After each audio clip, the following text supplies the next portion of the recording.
David Menzies for Rebel News here in Thornhill, Ontario. Well, folks, I'm standing in front of the Imam Mahdi Islamic Center and getting a bit of a sense of deja vu. Last month, I was here to cover a protest staged by members of the Persian community. They allege that this mosque is funded by the mullahs in Iran, and it is, in their allegations, radicalized, and they are pro-regime.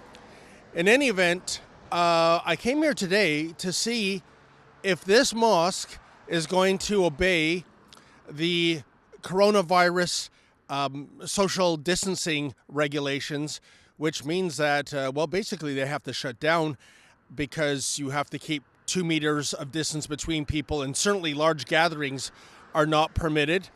And it is a Friday, so this is a day of prayers. Now, just when I got here, I saw a large procession of cars leave the mosque. And so I don't know if they were here for prayer services or not.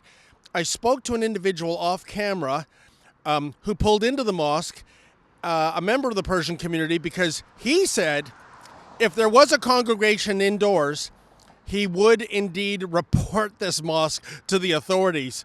And I believe him, because there's a large percentage of the Persian community that does not like what's going on behind doors here. In any event, you may recall when we came here last month to cover the protest, well, the people in the mosque called the York Regional Police Service, and yep, York Regional Police Service descended en masse to what was a peaceful protest on a sidewalk. Here, check it out. I'm just asking to stay off the property. That's it. You got off the property. Yeah. Sir, can I respectfully ask why we get called? Because none of these protesters came. I'm just asking to stay off the property. That's all I'm here to ask you to do. Oh, I understand. But they never ventured on the property in the first place. Okay. I'm just asking to stay off the property. That's it. Okay. But what was the complaint that they called you for? There was no complaint. That was Why it. would they call you? They didn't call us. Yeah, so sometimes you have to wonder, are we under Canadian law or Sharia law? Well, the good news is, folks, it's heading up to noon. I don't see a single person at the mosque, nor a car. Although I gotta say that when it comes to laws and rules and regulations, I have a profound difficulty with the flagpole at this mosque.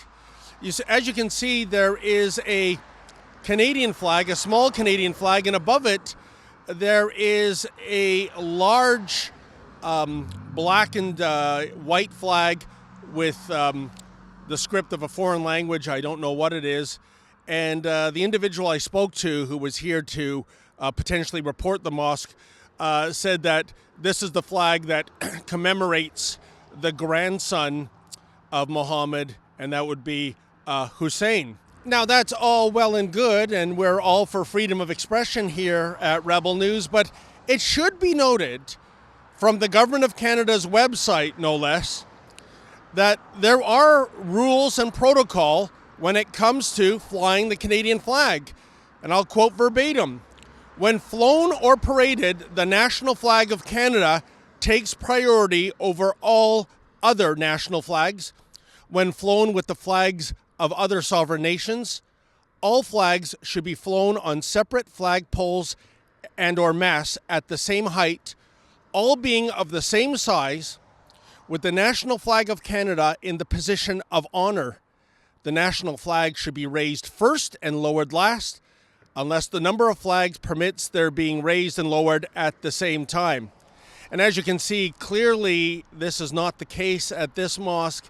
The Canadian flag is much smaller than the flag of Hussein, if that's indeed what it is, and it is below the flag of Hussein.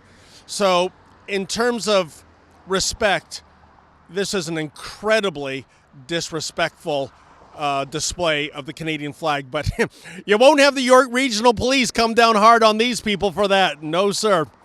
In any event, at least the silver lining is there is no mass gathering, as far as I can tell, happening behind the walls of this mosque.